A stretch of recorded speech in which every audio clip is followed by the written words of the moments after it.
Everyone, welcome back to our YouTube channel. చిన్న note మీకు. యాక్చువల్గా ఏంటంటే ఈ స్టోరీస్ వెనుక చాలా కష్టం అండి. స్టోరీస్ రాసి దాన్ని ఒక దగ్గరికి అమర్చుకొని అంతా కంటిన్యూస్గా థింక్ చేసి రాసుకొని మళ్ళీ దీంట్లో ఎడిట్ చేసి మీకు అందించడానికి దాని వెనుక చాలా కష్టం ఉంటుంది. నేను ఏమంటున్నాను, చిన్న లైక్ ఇచ్చి సబ్స్క్రైబ్ చేసుకోండి. ఇంట్రెస్ట్ అనిపిస్తే కామెంట్ కూడా చేయండి. స్టోరీలోకి వెళ్ళిపోదాం. ప్రేమ మాయాజ్వాలం. ఈషా ఇంట్లో పెళ్లి చూపుల హడావిడిలో ఉంటుంది. అమెరికా సంబంధం అబ్బాయి గౌతమ్ తన కుటుంబంతో వస్తాడు. ఈషా అయిష్టంగానే చీర కట్టుకొని బొట్టు పెట్టుకొని బొమ్మలా కూర్చుంటుంది. కానీ ఆమె కళ్ళు మాత్రం తలుపుల వైపు చూస్తున్నాయి. అభి, ఒకసారి వచ్చి నన్ను కాపాడవా అని ఆమె మనసు అర్పిస్తుంది. గౌతమ్ ఈషాతో విడిగా మాట్లాడాలని అడుగుతాడు. వాళ్ళిద్దరూ బాల్కనీలోకి వెళ్తారు. గౌతమ్ ఈషాను ఇలా అంటాడు, ఈషా, నీ గురించి విన్నాను. నువ్వు చాలా పాపులర్ ఆర్జేవి కదా. పెళ్ళి తర్వాత జాబ్ కంటిన్యూ చేయొచ్చు, కానీ మనం యుఎస్ వెళ్ళాలి. ఈషా మౌనంగా ఉంటుంది. ఆమెకు గౌతమ్ మాటలు ఏమీ వినిపించలేదు. తన చెవుల్లో కేవలం అభి చెప్పిన మౌనం మాటలే వినిపిస్తున్నాయి. అప్పుడే బయట ఉరుములు మెరుపులతో కూడిన వర్షం మొదలవుతుంది. ఆ వర్షం చూడగానే ఈషాకి అభి గుర్తొస్తాడు. ఈషా, సారీ గౌతమ్, నేను ఈ పెళ్ళి చేసుకోలేను. నా మనసులో ఇంకొకరు ఉన్నారు అని చెప్పేసి తన తల్లిదండ్రుల వైపు కూడా చూడకుండా వర్షంలో పరిగెత్తుకుంటూ వెళ్ళిపోతుంది. ఇక సీన్. అభి తన స్టూడియోలో చీకటిలో కూర్చొని ఉంటాడు. అతడు తీసిన ఈషా ఫోటోల్ని నేలపై చెల్లాచెదురుగా పడి ఉంటాయి.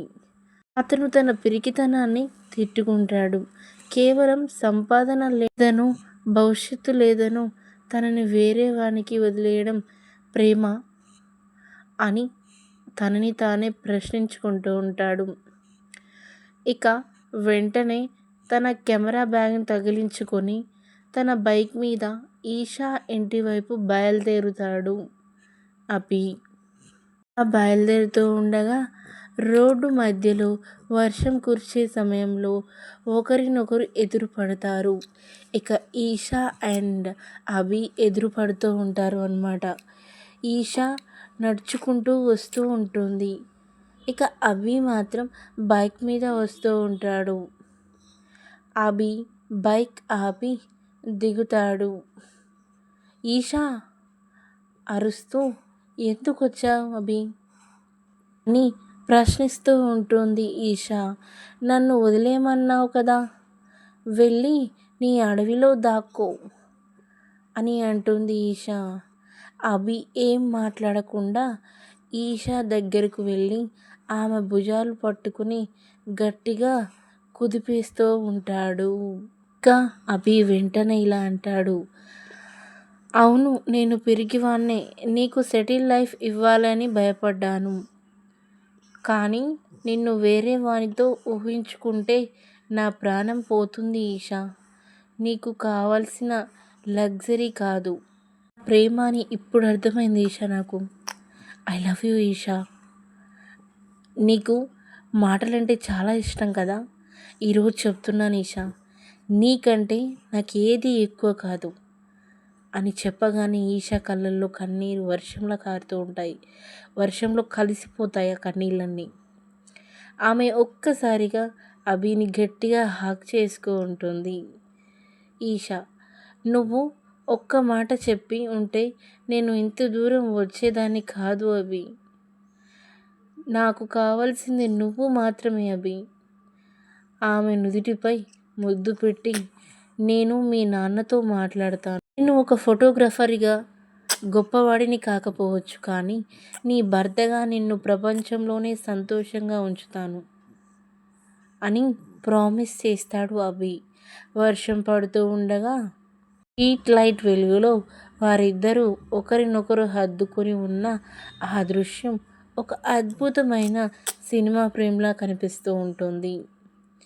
ఇక ఈ ఎపిసోడ్ హైలైట్స్ ఏంటంటే, అభి తన మౌనాన్ని విడిచి మొదటిసారి తన ప్రేమను మాటల్లో వ్యక్తపరుస్తాడు.